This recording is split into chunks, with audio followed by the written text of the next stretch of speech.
My mother looked down at me, her face twisted with a rage I'd spent 28 years trying to escape.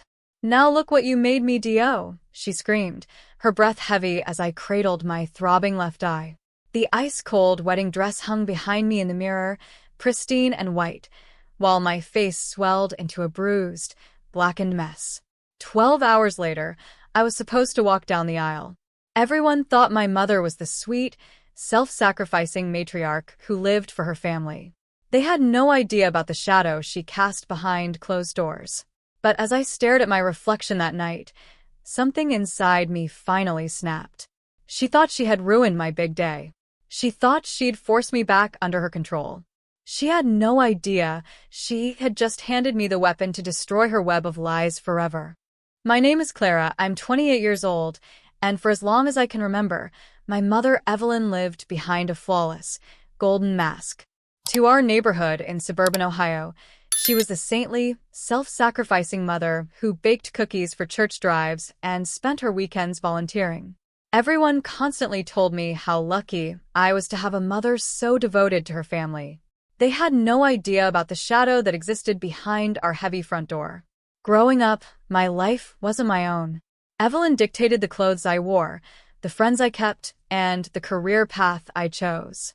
If I ever dared to step out of line, her warmth evaporated into a icy silence or sharp, stinging emotional jabs designed to break my confidence. For decades, I played my assigned role as the obedient daughter, keeping her secrets and protecting her perfect image. Then I met Mark. He was the first person who truly saw me, and more importantly, the first person who gently pointed out how toxic my mother's tight grip really was. With Mark's encouragement, I finally began standing my ground. But as our relationship grew stronger and a ring landed on my finger, Evelyn realized her total control over my life was slipping away. And a woman like my mother does not lose control quietly.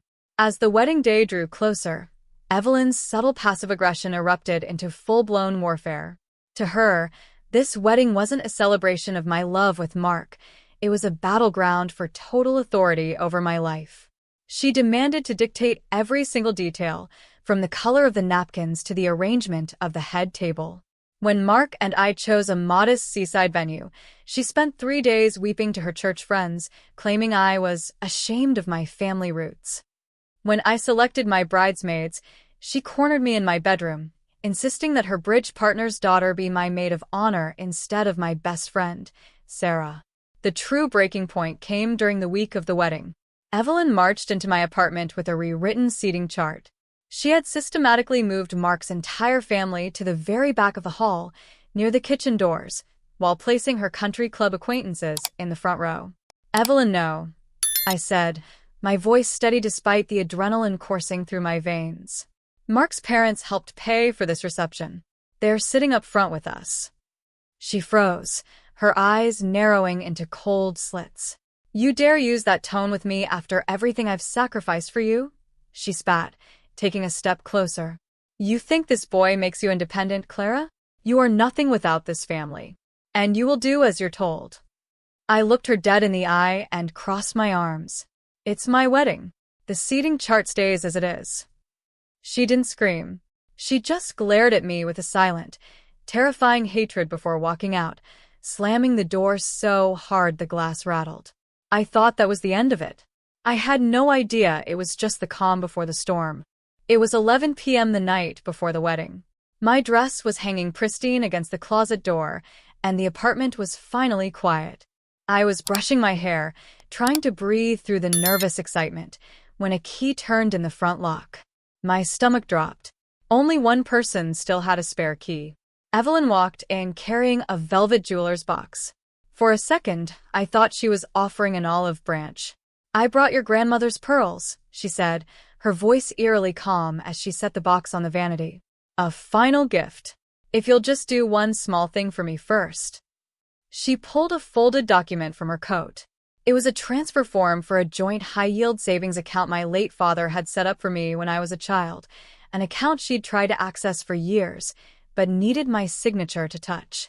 "Sign this over," she said, tapping the paper. "Consider it compensation for the disrespect you've shown me this week." "No, Evelyn. I said, stepping back. Dad left that for my future. I'm not signing anything. The mask didn't just slip, it shattered. Evelyn lunged forward, grabbing my wrists with a desperate, terrifying force. You ungrateful little brat, she shrieked, her face inches from mine. I made you. You owe me everything. I shoved her back to break her grip. Enraged, she swung her heavy leather handbag with full force. The metal buckle caught me squarely across the left side of my face. Pain exploded behind my eyes, sharp and blinding. I collapsed onto the edge of the bed, clutching my face as blood trickled from a small cut near my brow. Evelyn stood over me, panting, her chest heaving as she looked down at my bruised, rapidly swelling cheek. But there was no horror in her eyes. Only pure, unadulterated rage. Now look what you made me do, she screamed, her voice echoing off the walls. She tossed the unsigned papers on the floor, turned on her heel, and slammed the door behind her. I sat on the edge of the bed for a long time, the ice pack from my freezer pressing against the throbbing left side of my face. When I finally dared to look in the bathroom mirror, the sight made my stomach turn. A severe, dark purple bruise had already bloomed from my cheekbone all the way up to my eye, surrounded by ugly, swollen discoloration. My immediate instinct was panic, a deep, familiar shame that told me to call off the ceremony, to hide, or to beg my makeup artist to layer on enough thick concealer to cover up my mother's rage. For 28 years, protecting Evelyn's reputation had been my instinct. But as the throbbing pain resonated in my jaw, a sudden, piercing clarity washed over me. Hiding her secrets was the exact reason she felt empowered to strike me in the first place. Silence was her armor, and I had been handing it to her my entire life. I picked up my phone and called my best friend and maid of honor, Sarah. When she arrived 20 minutes later and saw my face, she burst into tears and demanded we go straight to the police station. Not yet, I told her, my voice unnaturally calm as a new plan took shape in my mind. Police reports take weeks to resolve. My mother thrives in the shadows. Tomorrow, she expects me to crawl into that church wearing a thick mask of foundation, terrified of what people might think. I looked Sarah dead in the eye. Instead, we are going to show everyone exactly who she really is.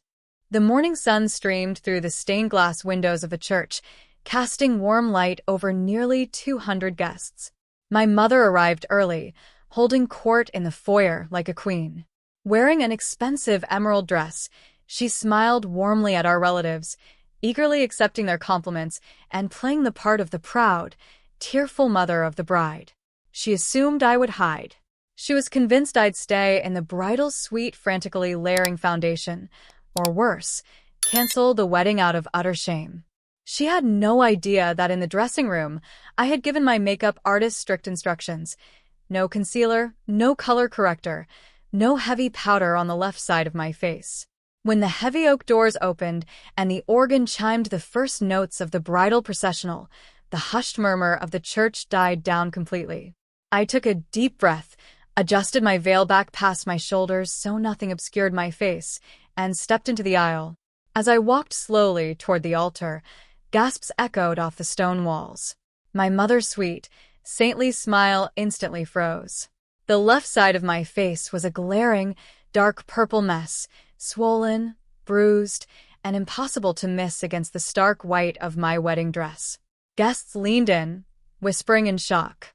I kept my chin held high, looking straight ahead at Mark, whose eyes filled with tearful admiration and fierce protection. But as I passed my mother's pew, I paused for just a second. I locked eyes with Evelyn.